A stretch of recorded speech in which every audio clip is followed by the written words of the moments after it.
जिला जसपुर के लोग हम केंद्र सरकार से मांग करते हैं प्रति सदस्य सचिव भारत का विधि आयोग चौथी मंजिल लोक नायक भवन खान मार्केट नई दिल्ली 110003 द्वारा कलेक्टर जिला जसपुर छत्तीसगढ़। विषय समान नागरिक संहिता पर सुझाव प्रस्तुत करने बाबत। महोदय, भारत के विधि आयोग द्वारा समान नागरिक संहिता यूसीसी पर सुझाव आमंत्रित किए गए हैं, जिसके लिए 28 जुलाई तक का अतिरिक्त समय प्रदान किया गया है। समान नागरिकता संहिता यूसीसी के संबंध में हमारे संगठन का निम्नानुसार सुझाव है।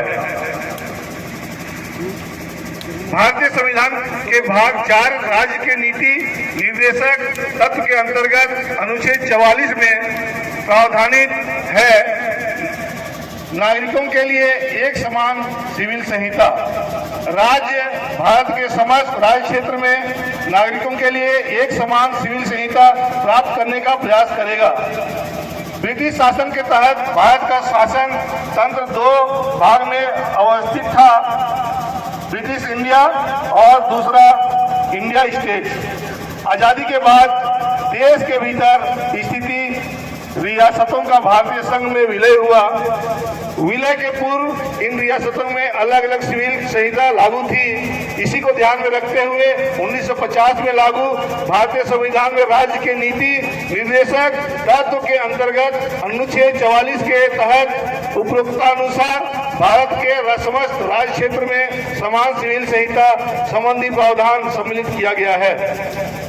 दूसरा, अनुच्छेद 44 के तहत राज्य के नीति निर्देशकों तत्व केवल यह निर्देश देते हैं कि समस्त भारत के समस्त राज्य क्षेत्र में अलग अलग नागरिक संहिता न होकर एक समान नागरिक संहिता हो, इसके लिए राज्य प्रयास करेगा।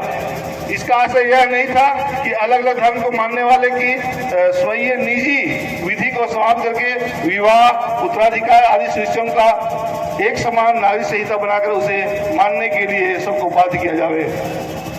तीसरा, भारतीय संविधान की प्रारूप समिति के अध्यक्ष डॉक्टर भीमराव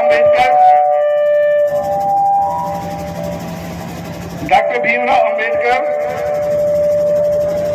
ने 23 नवंबर 1948 को संविधान सभा में कहा था, यह अनुच्छेद यह नहीं कहता है कि भारत संहिता बनाने के बाद राज्य इसे सभी नागरिकों के लिए लागू करेगा, क्योंकि वे नागरिक हैं। यह पूरी तरह संभव है कि भविष्य की संसद शुरुआत में यह प्रावधान कर सकती है कि संहिता केवल उन लोगों पर लागू होगी जो घोषणा करते हैं कि वे इसके द्वारा आबाद होने के लिए तैयार हैं।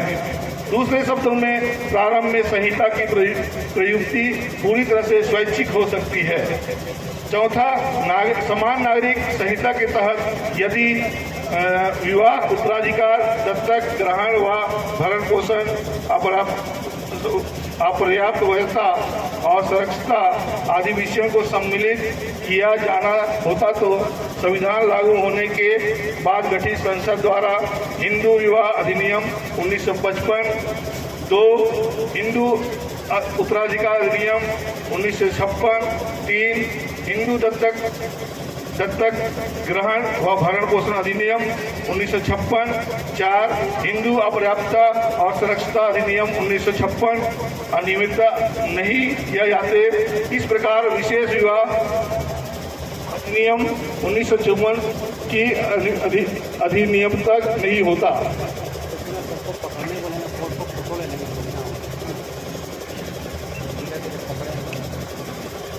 पांचवा, भारत देश में रहने वाले आदिवासियों को संविधान अनुच्छेद 342 के तहत अनुसूचित जनजाति के अंतर्गत रखा गया है।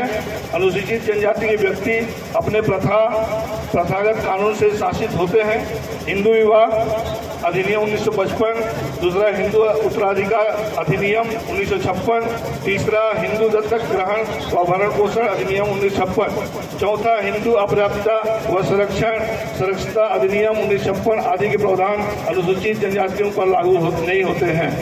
छठवां, संविधान की 5वीं अनुसूची के प्रावधान के अनुसार इस संविधान में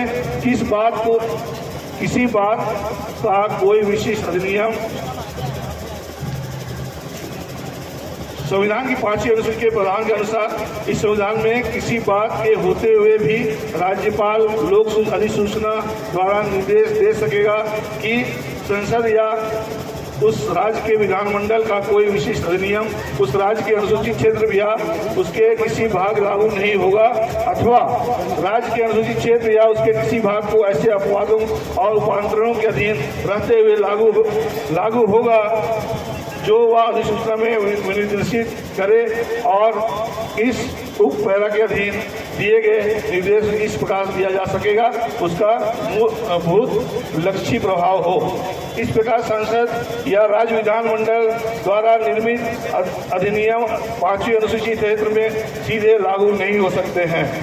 यदि विवाह, उत्तराधिकार, दत्तक ग्रहण व भरण पोषण, अपर्याप्तता एवं सुरक्षा आदि विषयों पर समान नागरिक संहिता बनाई जाती है और अनुसूचित जनजातियों पर एवं 5वीं अनुसूची क्षेत्र में लागू की जाती है तो अनुसूचित जनजातियों के प्रथागत कानूनों का अस्तित्व समाप्त हो जाएगा और जनजातीय समाज के रीति रिवाज, रूढ़ी परंपराएं, सामाजिक और राजनीतिक प्रणालियां नष्ट हो जाएंगी।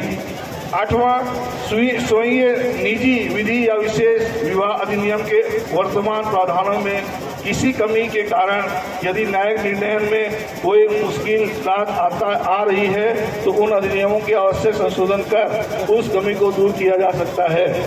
9वां, 21वां विधि आयोग ने वर्ष 2018 में अपना यह अभिमत व्यक्त किया था कि समान नागरिकता संहिता को इस चरण में लागू किया जाना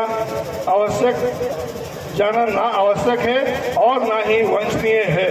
उपरोक्त तथ्यों के आधार पर हमारा यह सुझाव है कि विवाह, उत्तराधिकार, दत्तक ग्रहण व भरण पोषण, अपर्याप्तता और सुरक्षा आदि विषयों पर वर्तमान में समान नागरिक संहिता की देश को कोई आवश्यकता नहीं है, न ही देश में रहने वाले विभिन्न धर्मावलंबियों द्वारा यह वांछित है।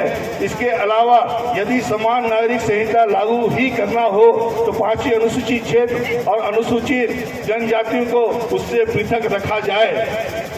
सर्व आदिवासी समाज, जिला जशपुर। धन्यवाद। इसी तरह से